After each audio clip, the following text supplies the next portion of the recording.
All right.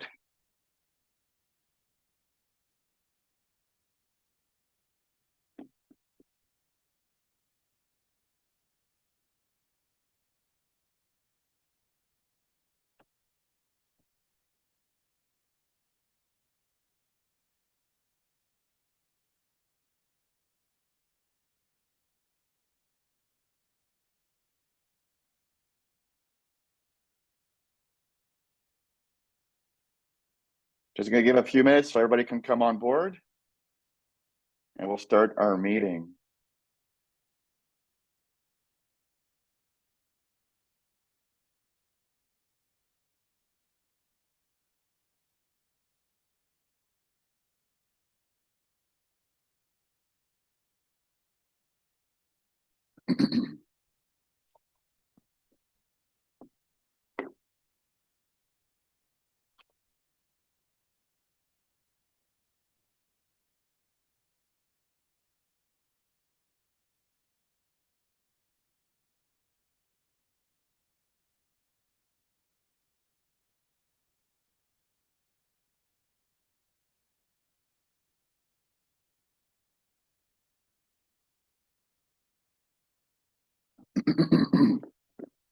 Good morning, everybody.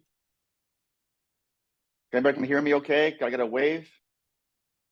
Oh, that's fantastic. Super. I want to welcome everybody to the Hour on the Market. Here we are already in April. Who would have thought that the time is going by so quickly? I hope everybody had a wonderful Easter weekend, if you've observed, or if you've had a chance to enjoy it with friends and family. Myself being Greek Orthodox, I get the benefit of enjoying it on the same day of Cinco de Mayo this year. It's the latest it's ever been, between the Catholic Easter and the Greek Easter. Anyways, I hope you had a great weekend and looking forward to a very, very productive April moving forward. Thank goodness that we didn't have this meeting on April 1st. It would have been a great crack some jokes with a whole bunch of April Fool's Day jokes. Would have been a lot of fun. But here we are enjoying together. So we do have lots to cover. First and foremost, what I do want to cover is by saying a tremendous thank you to each and every single one of you for being so persistent and accommodative when it comes to your paperwork being done through Tressa, adopting with the changes, accepting that this is something that it's not our admin's fault, it's not our leadership's fault, but in essence, it's something that we need to follow. For the most part, you've been, in every single way, amazing in cooperating and helping. We've recently just completed, there was a question in Tressa that came up quite often. And the question that came up was, can I have another agent from our brokerage do an open house? Larry and Matthew worked very diligently just recently to prepare a form that has the seller acknowledge and accept another agent from the same company doing an open house. And it explains exactly how that works. Matthew, do you want to make a couple comments on that, if you don't mind? Sure. So, last week, if you saw, Rico released some guidance to clarify their position on designated representatives that aren't the designated listing agent, or sorry, agents that are the designated representative hosting an open house on their behalf. And so, as Tim mentioned, there's a few things that have to be disclosed to them. It goes through the risks and benefits for them, and a few additional disclosures that include things like that agent may be there to prospect for buyers, that sort of thing. So it's all covered on the one form. It will be housed in our office forms in our Google Drive under open house consent. You can use this if you have an agent who is going to cover an open house for you at your listing. Thank you, Matthew. Any questions about this since we're all together here? No hands going up? All right, so we'll continue on. We are always watching these Rico bulletins to make sure that we're ahead of everything, and we are putting them onto our drive. This way it's accessible by everybody. But if you ever have any questions, by all means, reach out to us. Now, there is something that's been going on, and that has been requesting work to be done from other agents in the company, for example, a showing, please be aware that if that is going to happen, it needs to happen from the same brokerage. It cannot be from a brokerage outside of RE/MAX Ultimate, RE/MAX Condos Plus, or any of the AI brokerages that are within our group of companies. You have to always remember that you need to use somebody within your same brokerage, because they are all independently owned and operated, and they're not blanketed. Just because we're calling it RE/MAX Group of Companies does not mean that we are associated legally. We're just respecting, representing that we are all together here and we're working together under the same umbrella. Mark your calendars before we talk about the market. July 9th is a great day for us to hit the waters. We have our boat cruise booked. So we're going to have some fun on July the 9th. We decided to do it earlier this year. We've typically done a summer event in August. Many of you have been away in August or scrambling to be away because kids are going back to school. So what we've done this year is we've pulled it forward to July, just after school is finished, before people go away, and it gives everybody a chance to be together. It's a big boat. We're hoping that we have a huge turnout and continue to have some fun together. Now, let's talk about the market. What a market we're having. First and foremost, I wanted to remind everybody that I've been diligently following it on a daily basis, especially from the reports that I receive every single day at 5 o'clock. It was quite cute and funny. Some of our admin asked me, what do I do with these reports every single day? And quite candidly, the truth is, what I told them, as I'm telling everybody here, it gives me a pulse, my fingers on the pulse of exactly what's happening every single day. It's no mistaking that the freehold market is by far carrying the entire real estate market, and the condo market is lagging behind. It's primarily the freehold market that we're watching moving throughout the year so far in 2024. And until we start seeing rate cuts, and until we start seeing some of these lower priced properties that are freehold inching upwards in price, that's when we're going to start seeing more focus on the condos. So the rental market is quite active, even though I want to thank Tim Yu for putting in the group chat all the reports that he follows. Tim, that was truly amazing, amazing. And thank you for sharing and continue to share. It was enlightening to me because I didn't see it from that aspect of the report. For those of you who are not on the group chat, please let us know. We'll invite you, or just go to myremaxultimate.com. There is a QR code there. You can scan it, you can join it, and scroll up, and you'll see the reports that I'm discussing right now from Tim Yu that talks about the rental market. We have definitely hit a ceiling on rental rates right now. We are seeing some downward pressure on rental rates because it's unaffordable. And when you look at what's been going on, the cost of living, especially with the added cost of that's been brought on to gasoline just yesterday, even if it hasn't impacted people in their pocketbook, it has impacted people in their mindset. So what we're seeing is the mindset of the consumer right now, from all of the comments I'm having from all of you, has been quite the same across the board. And that is that it's very difficult for people to move forward on a real estate purchase when they can't budget for uncertainty, right? And they can't budget, with the costs that they're going through right now. I was talking to several contractors in the past week. We are renovating, hopefully this coming Monday. There will be the new deck and pergola on the St. Clair patio that I've been hoping to get for over 2 years now. They told me that they're going to start this coming Monday, weather permitting. So, but I was having a big conversation, and they told me that they are busy because thankfully their reputation and the hard work that they've been involved in and the good work they've been providing, but their jobs are much smaller. They're just keeping busy with small jobs compared to bigger endeavors in the contracting field. So, and a lot of their colleagues are not as busy as they were even a year ago or 6 months ago. So there's definitely a feeling out there that the screws have been really tightened, and their mindset has not been, the mindset of the consumer, people who want to enter the market are just waiting for that first rate drop, and they're impatient right now. As I said in the report last month, that impatience is growing. They're wondering, will it happen? Will it happen in April? Will it happen in June, July, or will it be pushed all the way to September, October? And what that means is this, there is going to be this sluggish way in our market until we do see the first rate drop. Is anybody willing to bet on when the first rate drop is going to be? Anyone? Go ahead, Peter. I would love to hear your comment. I tend to see the central bank as reactive as opposed to proactive.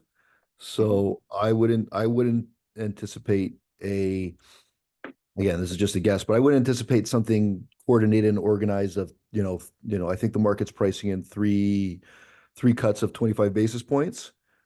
I would say, considering the economy in the US is a lot stronger than we are, and we don't want to import inflation or kill the Canadian dollar, I think we may not get as many as people think, and when they do come, it'll be swift and fast. It won't be 25.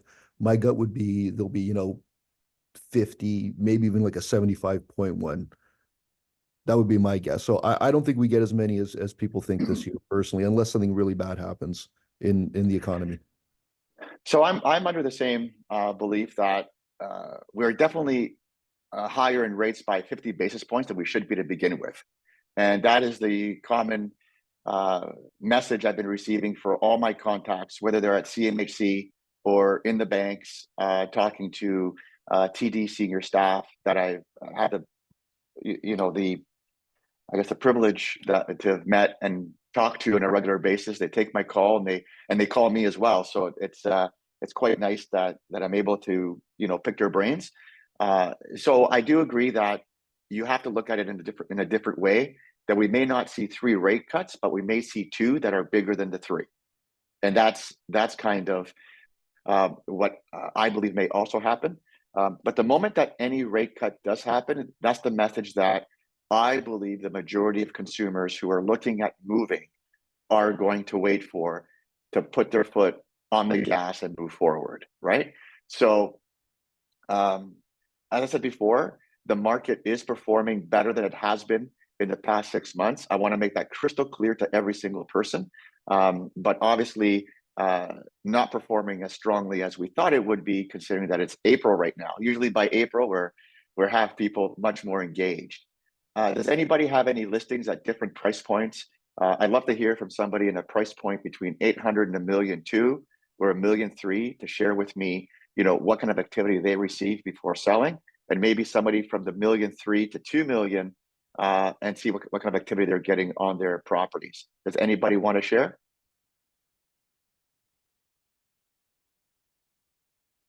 Anybody? Yeah, go ahead. Yeah, Tim, I had one listed at $1 million, and holding back. It was tenanted, but we were getting about 1 or 2 showings a day. And we sold it last week. We had 3 offers, and it was, I guess, it was basically at market value, but obviously over ask in comparison to the list price. What was the price point again, Peter? Sorry. No, it was $999, sold for $1.1, and it was just a small tiny house in Scarborough. It was Scarborough. So we are seeing the most activity in that price point. Just want to make that very clear. Anything priced under $1 million seems to have all the showings and seems to have all the activity. Another comment I like to make is the amount of distance people are traveling right now to find that under $1 million property. So we're seeing something that I anticipated seeing, which is the general outskirts of the GTA or Toronto proper that have a lot of activity moving forward. Has anybody gone out towards the west at all?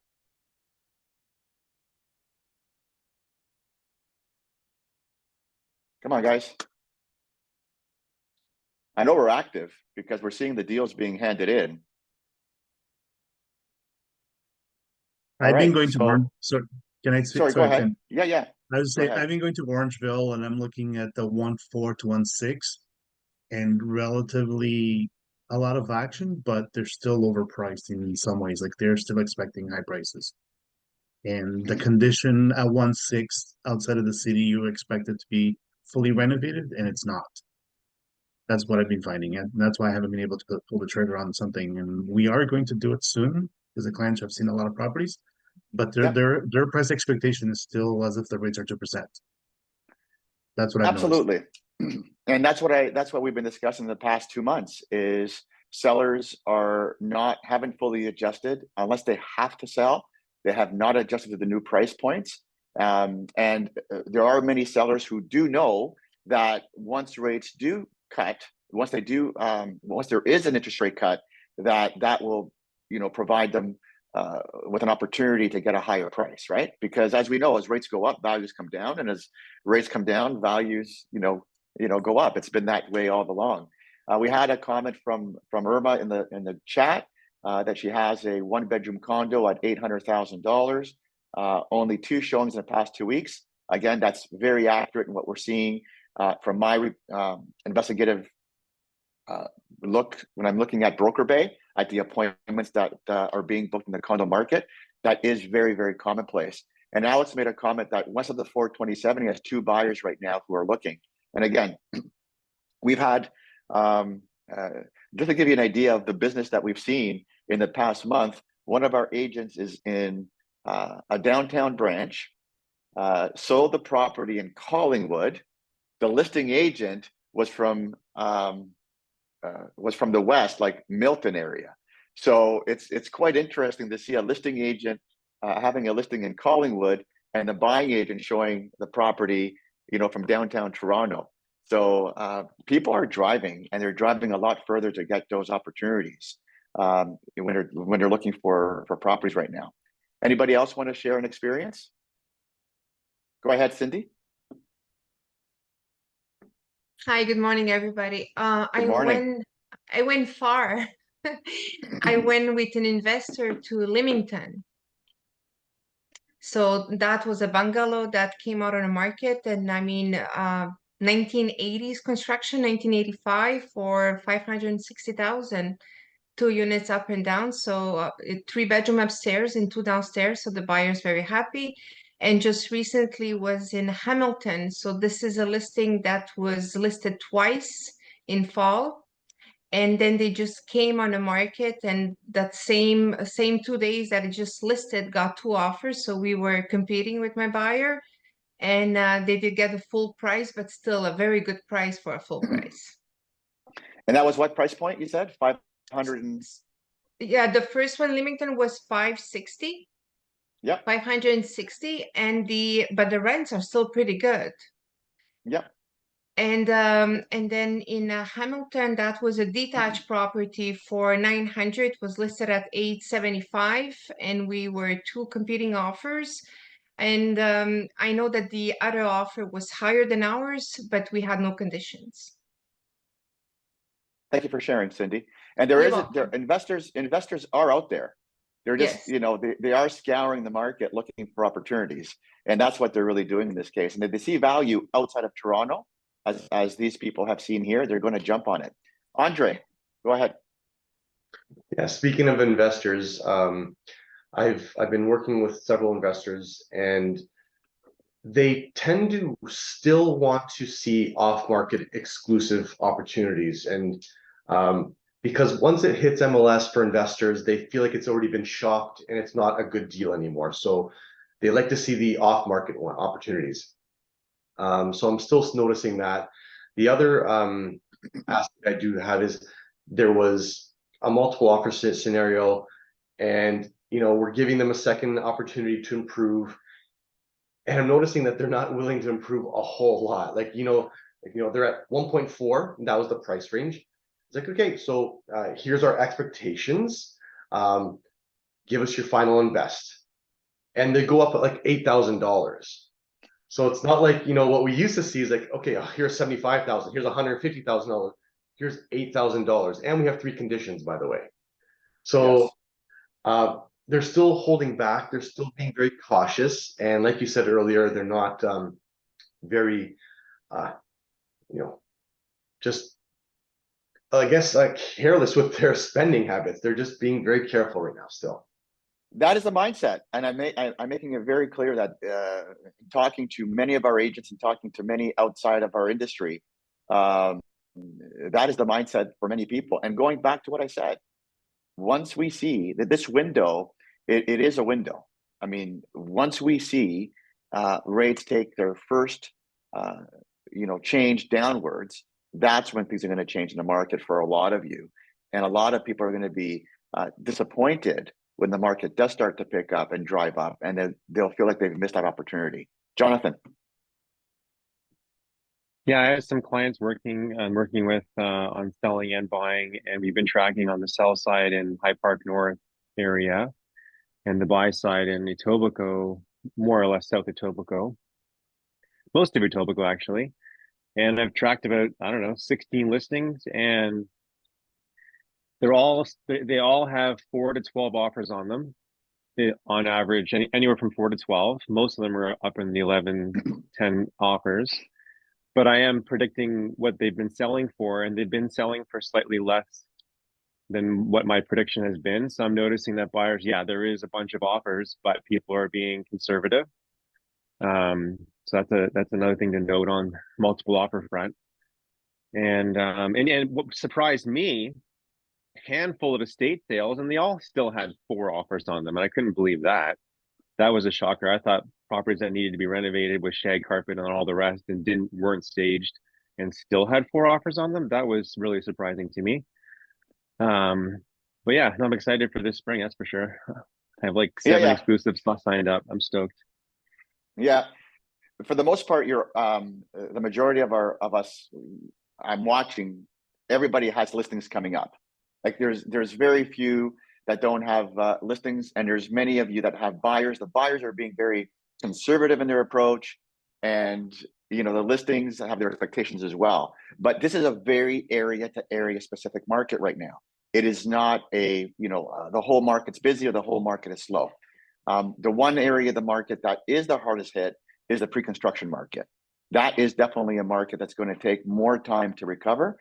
But the freehold market, as Jonathan said, reports that I've been seeing and conversation I've been having with many of you has been very similar in style. If it's a good area and if it's priced right, even if it has shag carpet, it's going to sell, right? It's going to definitely sell. I've also noticed that I feel so bad for these people, all the people who bought early 2022, at a really a peak time, and I've noticed about 5 now that have had taken a loss of a quarter to $250,000 to $300,000, and obviously there's some dire straight motivation that they had to sell, whether it's a family thing or maybe it's simply the renewal came in. I don't know which, but I feel so bad for those people. Well, the vast majority of the people who carried variable, they just took an interest rate increase month after month after month, right? But the majority locked in, from my findings in my conversations with our mortgage brokers, the majority did lock in when they bought. They locked in for 3 years, 5 years, 4 years. So they're not the ones who are being impacted. Is your hair green, Tim? Or is just the video? What's going on here? No, my hair's not green. It must be the video. I had no idea my hair looked green. Oh, that's funny. I'm a little bit under the weather, so I'm having the meeting from my home office to keep everybody healthy. So we have somebody in the chat. It says, "Good morning. What do you think about the class action lawsuit regarding commissions? Do you think Canada will be like the US?" Raman, I want to thank you for bringing that up. That was going to be my comment as well. I have it written down to discuss. Unless anybody has anything to share about the market, I will talk about the class action lawsuit. All right, class action lawsuit it is. So first and foremost, I wanted to share with everybody here that I've had the benefit and the honor of being the TREB president back in 2017-18. At that time, they had me travel to California, San Diego, Los Angeles. I went to New York several times, San Francisco as well. I even went to Europe based on them sending me to discover different um, uh, uh, policies and different organizations, how they operate or lack thereof. I also was the first broker of RE/MAX to sign up with Zillow after I was done with my term in organized real estate.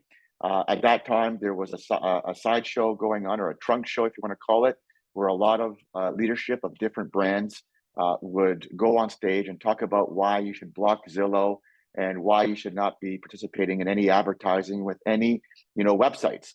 And to take a step back with everybody, I want to educate you on why Zillow was so successful in the US. So Zillow is successful in the US because they built all the on-ramps and off-ramps of the highway. So imagine Highway 401 or the QEW going across east and west. Now imagine that not having any on-ramps.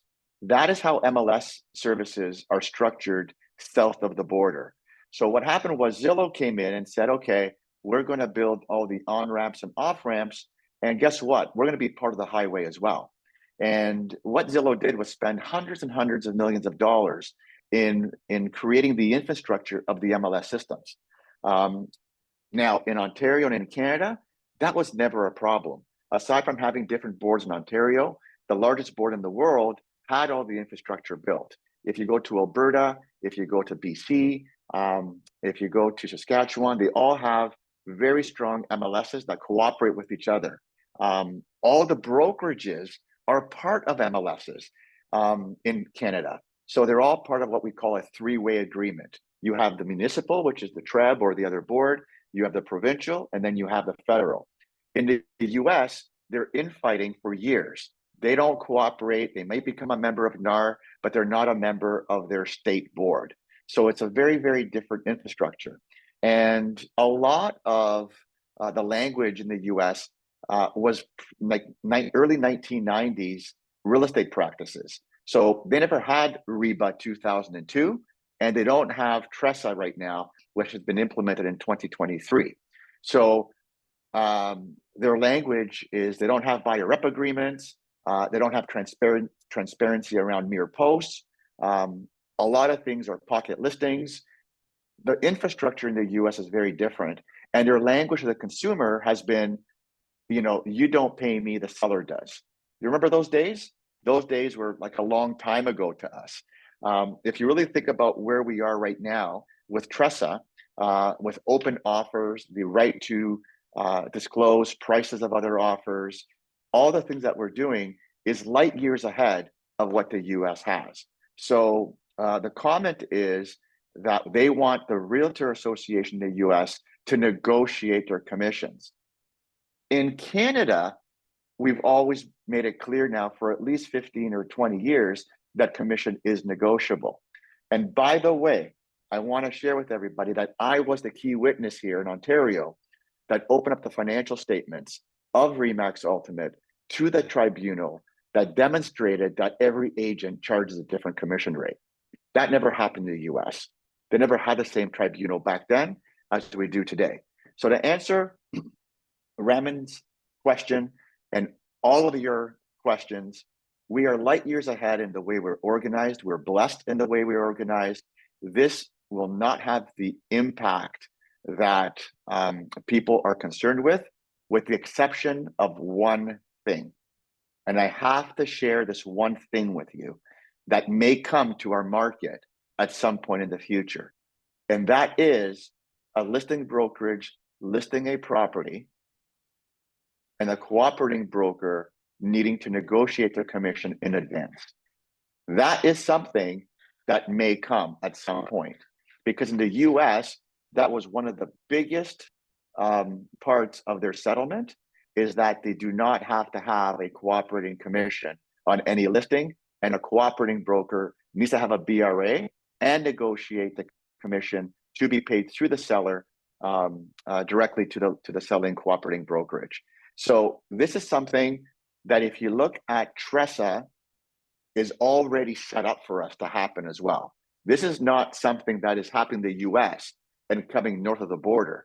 This is something that organized real estate in Canada has already foreseen happening and a possibility of happening. And that's why we have TRESA set up the way we do. Has that helped you explain the differences in what we have so far? Larry, you're involved at the CREA level. You have 2 weeks left before your freedom. I want to thank you as well for your service this past year in representing the industry and our brokerage, so proudly. I know it's a lot of work, but you've learned a lot there. Could you comment on my comments? Are my comments accurate? Is there something that you want to add? Thanks, Tim. And first and foremost, you're right. We're light years ahead of this in Canada. Do not assume that NAR and CREA are on the same page when it comes to this commissions, because it's not. This is about 5 people out of one state that hired basically an injury lawyer to go after and try to see what sticks. This was not about commissions. It was about the fact of commissions being offered to a buying brokerage, and that's where Tim is 100% correct. That's all it was. And the fight, I happened to be there when I was in San Diego when this was mentioned with Katie Johnson, who's the legal for CREA, and their president, Kevin Sears. Both of us were doing a stage thing when it happened. So I'm going to just be honest with you and straight up and tell you that they settled, and nowhere in their settlement did they admit to any guilt. It was a matter of just basic dollars and cents to go, if we appeal this right now, it was $5 billion to NAR to appeal. They go, this is insane. We're not going to do that. And therefore, you're going to see that on their listings, basically, there won't be any fees for the buying brokerage, but you'll see things like we'll incorporate closing cost, which a buying brokerage would say that's my closing. And that's where Tim was going. So up here, all we're doing is watching it. You will not see a public comment made from CREA because this is still an ongoing lawsuit in the States. And one thing I just want to make clear, that lawsuit had a jury. We don't have that in Canada. That would not be like, but that was a jury. Sorry, Tim, go ahead. No, I want to jump in that legal matters are handled differently, as you said, Larry, in the US than they are in Canada. In Canada, the Department of Justice is the US. We have the Competition Bureau in Canada. When the case first started against TREB back in 2008, 7, 8, around there, it was in 2011 that I became a director. And in 2012 is when I volunteered our financial statements and was a key witness. First, the case started as commission fixing. I want everybody to know that. And after, I'm not taking this, please don't misunderstand the way I say it, because of what was offered in a financial statement, they pivoted to abusive dominance. So the case in Canada was that the consumer does not have any choice because the real estate boards, because of their size, have abusive dominance over the practice of real estate. So what you don't know right now is ever since TREB settled with the Competition Bureau, and that goes back to 2015, 16, right? Every single form created by TREB and every single form created by OREA is sent to the Competition Bureau for a blessing and for an acceptance before going to market. So as you can see, I'm telling you, we are light years ahead. We are in a full partnership with the Competition Bureau here. Now, I want to point something else out. When MiRPost came to market and Zillow came to market and all the leadership in organized real estate and regretfully, leadership in the franchise real estate world, and independent brokers that were really large, came out and said, let's block Zillow and let's block any kind of third party that will enter our market. I made it very clear on stage publicly that this is the wrong approach. The moment that you do not adapt, you're done. The moment that you make decisions based on your pocketbook, you're finished, right? You need to look at, how you're going to work within the new rules and systems. So when MiRPost came out, we created a course on how to work with Mirror Post. Now that Form 202 is no longer available with limited agency because of Tressa, we as a leadership team created a remuneration clause that allows you to be paid, you know, through the proceeds of the sale. There's always a way, is what I'm trying to say. And all you have to do is not focus on the problem, but instead relax your eyes and you'll find the opportunities that lie within. The fact that they are blocking or insisting of not having a cooperating commission on the MLS in the US, and in the event that it ever happens here, will have zero impact on, you know, how on the industry. It will have an impact on how we conduct ourselves and the extra step we have to make before, you know, we work together. And what they're truly trying to do is force you, us, the industry, not to show buyers homes without a buyer agency agreement. Full stop. Full stop. They're trying to get you, the industry, to say, this is too loosey-goosey. You won't work with a seller and you can't put on the MLS without a contract. But yet we're driving around with buyers that are not under contract, without representation agreements, showing them property for lease, to buy, to invest, without any form of agreement. And I know the argument, well, that's what she's doing, that's what he's doing, that's what they're doing, and we have to do the same thing. Well, what we need to do is find ways to sharpen our skills and demonstrate our value and get people to work exclusively with, you know, with each and every single one of us. And to get around it, you may need to offer a quick exit agreement, meaning that if you're not happy with my services, I'll release you within 30 days. Full disclosure, when I practiced real estate, I had an agreement with my buyer clients that if they were not happy with the house that they bought with me representing them, and if they wanted to truly sell it, not for flipping reasons, not for profit reasons, but because they're truly unhappy or something to do with that aspect of the purchase, that the only fee that they would pay would be the cooperating agent's commission and a small filing fee of X amount, and I would not charge you a commission. So back in 2006, your broker, had those agreements created to try to provide confidence in the consumer to work with me exclusively. Guess how many times I used that form to sell a property for free? Goose eggs. Not once. But what did I do? I created that confidence for a client to work with me. So what you may need to do is create forms as a business. You are on business for yourself, but not by yourself. We can help you. I have some of these forms in our drive. Jackie, we really need to create questions like that for our AI service. That'd be great, wouldn't it? Quick exit agreement or VRA, like something like that.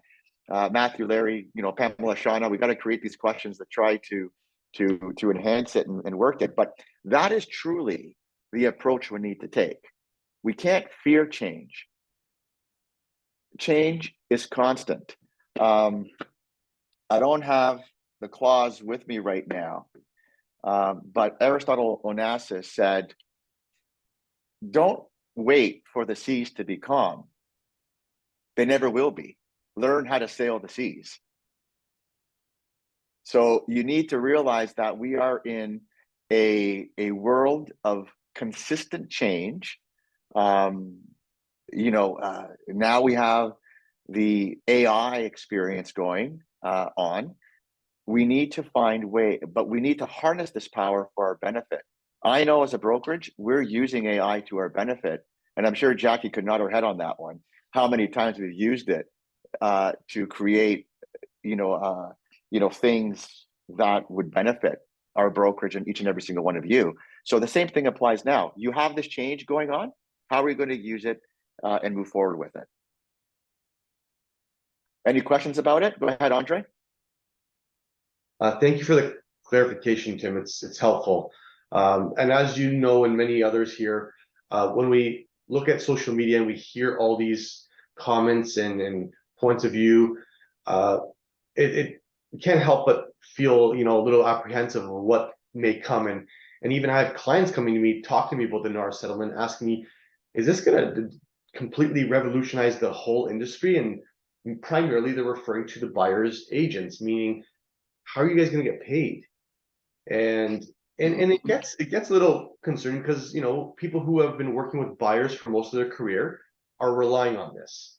And when you start thinking about the practicality of it, okay, well, now you're gonna have to go to a buyer and saying, well, you're gonna have to pay me 2.5%.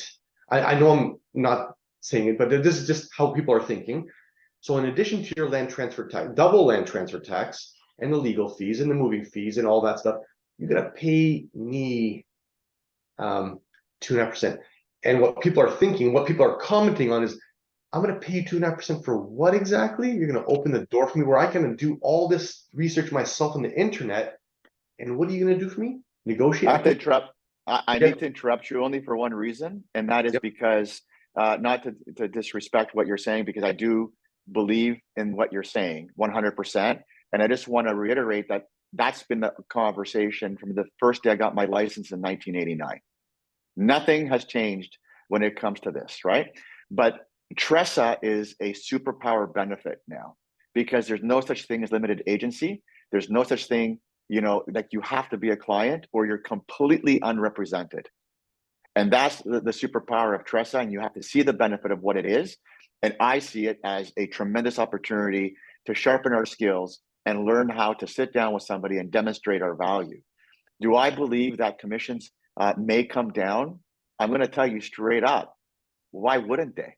How can you have values go from 200, 400, 1 million, 2 million, 4 million and still get paid 3%? Right?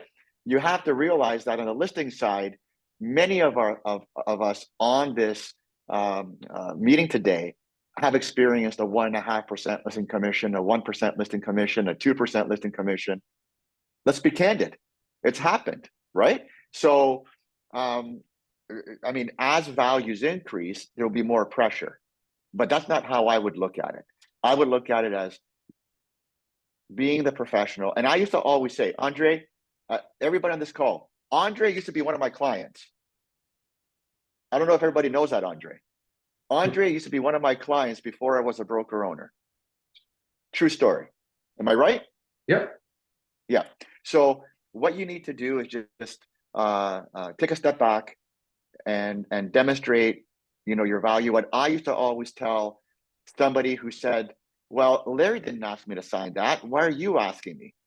My comment has always been, well, no disrespect to Larry, but if he's not asking you to sign that, what else is he not asking you to sign? So I'm not trying to discredit Larry. I'm just saying that I'm following the rules. This is how the rules are.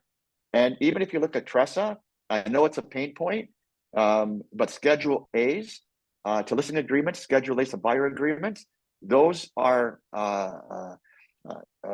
documents that they require us to do for transparency. Because the biggest complaint buyers and sellers had was, as a seller, I was promised all these things, and all they did was put a sign up and disappear. And a buyer would say, they promised me all these things, and all they're doing is sending me prospect matches. Like, it's no different. The argument happens both ways. So I do not believe in my heart this is a multi-million-dollar expensive business that I'm running. Okay? Remember this. And I do not lose any sleep at night over this change to NAR or this change with TRESA. If anything, the cream of the crop, the experienced professional agents are going to continue to rise. They'll have clients who will see their value and work with them. And there's clauses and forms that we can work together to create to help you do that. And I mean that with complete confidence. Thank you. Yeah. Any other questions? Does Remax Supplement have templates, clauses for Schedule A of VRA and listing agreement that now we must use it? Yes, we do. They're in the drive, Raman. I'll have Diana send you the link, or a past, or Jackie can send it as well to get access to it, and then you're good to go.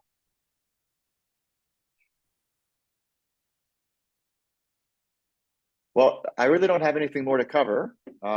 It's a great meeting. We're about 47 minutes in. As always, if we can help in any way, we're just a phone call away. Please, if you haven't joined WhatsApp, please do join WhatsApp. It's important because I'm loving the conversations in there. If you have any questions though that are of legal needs, please reach out to the leadership team, and we're more than happy to assist and guide you in every way. Have a wonderful day. Have a great week, and look forward to talking again really soon.